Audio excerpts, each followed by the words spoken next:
আম্মা জান, আম্মা কই সবাই? আরে আয়শা পড়ছে নাকি? ওরে আরে আমার আসসালামু আলাইকুম ওয়া রাহমাতুল্লাহি ওয়া বারাকাতুহু। কাইফা লুক আম্মি?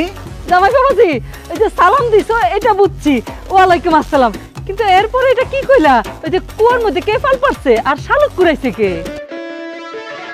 আরে আম্মা জান, কুয়ার মধ্যে কেউ ফাল দেয় নাই, কেউ শালুক করে নাই। আমি আপনাকে জিজ্ঞেস করছি কাইফা লুক আম্মি, মানে আম্মা আপনি কেমন আছেন? আরবিতে বলছো? আমি ভালো আছি বাবা, আর তোমারে দেখা আমার পারুলের দিকে আরো ভালো লাগতেছে আমার। ওয়াল্লাহ, এগুলি কি করছো? এত জিনিস, এত কিছু নিয়ে আসছো কেন? শ্বশুর বাড়িতে এত কিছু আনা লাগে বাবাজি?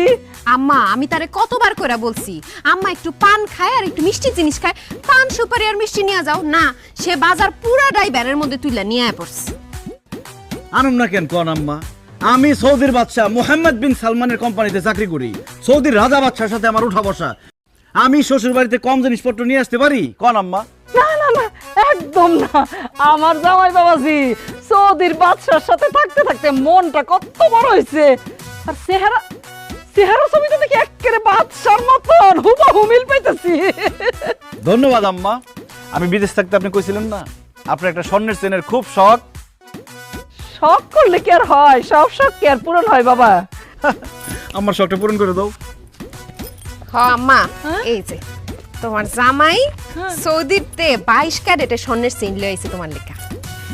এই সেন আমার লেগে আনছে? আরে শুধু চেইন না, সাবান, শ্যাম্পু, সুনু, পাউডার, জায়নামাজ, তসবি, এমনকি 2টা সেন্টও তোমার লেগে নিয়ে আইছে। চলের কলমের কথাটা বলে দিতে পারলি না? আচ্ছা থাক থাক থাক, লাগবো না, কত কিছু আনছে। আমার জামাই বাবাজির মন একেবারে সৌদির বাদশার মতন অনেক বড়। ধন্যবাদ ধন্যবাদ আম্মা, আপনি সুন্দরভাবে দেখছেন তাই সুন্দর লাগছে। ইয়াল্লাহ হুমান ওয়াল ফিল। কি কোন দুলা ভাই আপনি এগুলা?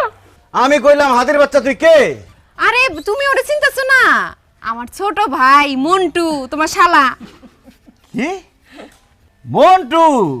তোমার যখন দেশে রেখে গেছি তখন কি চিকনা পাতলা ছিলা, তুমি এরকম স্বামীক হয়ে গেছো কিভাবে? মোটা হয়ে গেছো কিভাবে?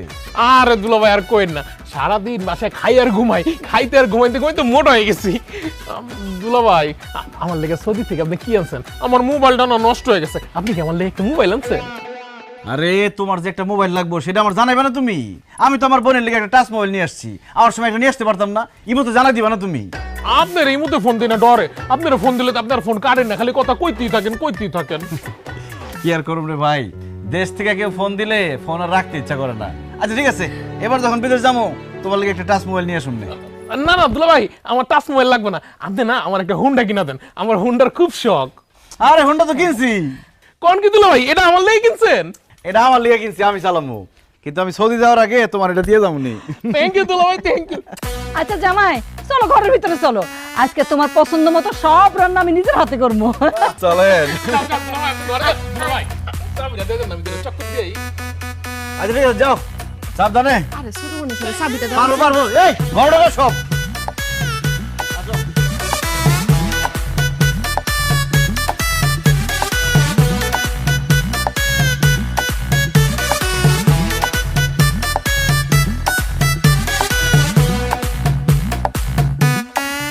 বাবাজি রান্না কেমন হয়েছে?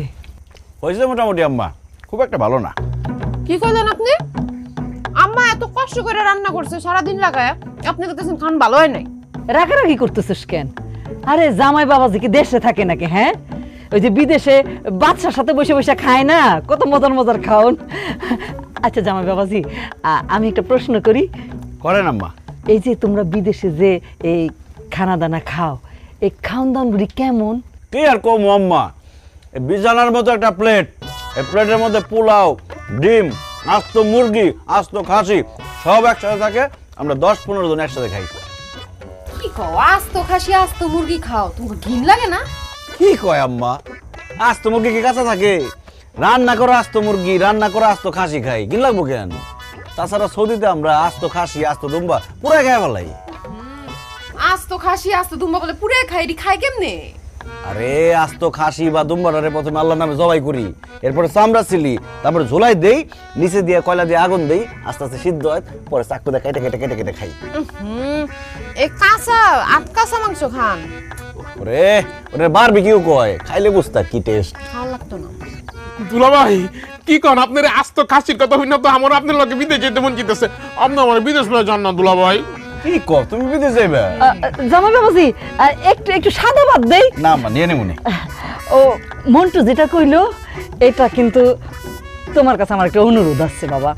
আসলে হয়েছে কি, মন্টুটার তো পড়ালেখার মাথা নাই, আর বেকার মানুষ তো বাড়ির মধ্যে ঘুরে ফিরে আর খায়, বেকার থাকলে যাওয়া হয়, মন মেজাজ ভালো থাকে না, এই জন্যই তো শরীরটা যত্ন করতে পারে না। আর ওর নেই দেশে কিচ্ছু হইবে না, তুমি ওরে বিদেশ নিয়ে যাও জামাই বাবাজি। আম্মা কিন্তু ঠিকই কইছে, আপনি আমার ভাইটারে সৌদি নেওয়ার ব্যবস্থা করেন, সমস্যা নাই, ভিসা টিকিট সবকিছুর টাকা আম্মা দিয়ে দিব। আরে কি কর তুমি? আমার একমাত্র শালা বিদেশ যাইবো, এর লেগে আমি ভিসা টিকিটের টাকা নিমু? কোনো সমস্যা নেই আম্মা, আমি ওরে সৌদি নিয়ে যাবো, সৌদি থেকে ওর লেগে ভিসা টিকিটের ব্যবস্থা করে দিব, ওই কাজ কইরা তারপরে আমার টাকা শোধ করবো। বাবাজি তোমার যে কি বলে ধন্যবাদ দিব, তুমি আমার একেবারে চিন্তা মুক্ত করলা। এ পারুল কিরে, বিয়া তো করতেই চাস নাই এই পোলারে, এখন দেখছস বিয়া করছস দেখে জামাই বাবাজি তোর বাইরে সৌদি নিয়ে যাইবো। কি কইলেন আম্মা? পারুল আমার বিয়ে করতে চাই না কেন? আসলে হয়েছে কি, ওই আমার প্রবাসী ছেলে পছন্দ ছিল না। আমি চাইতাম বিয়ার পরে আমার জামাই সবসময় আমার আশেপাশে থাকবো। বাবাজি তুমি কি মনে কষ্ট পাইলা? না আম্মা, কষ্ট পাওয়ানোর কিছু নাই, এটাই আসলে বাস্তব। প্রবাসীকে টাকায় সবাই খাইতে পারে, ঘুরতে পারে, মজা করতে পারে, কিন্তু প্রবাসীকে কেউ বিয়ে করতে চায় না। দুলাভাই আপনি মন খারাপ করেন না, আপা আগে প্রবাসী পোলা পছন্দ করতো না, আপনার বিয়ে করার পর থেকে প্রবাসী পছন্দ করে, তাই না আপা? এই আম্মা দুলাভাইয়ের গরু মাংস দাও, গরু মাংস দাও।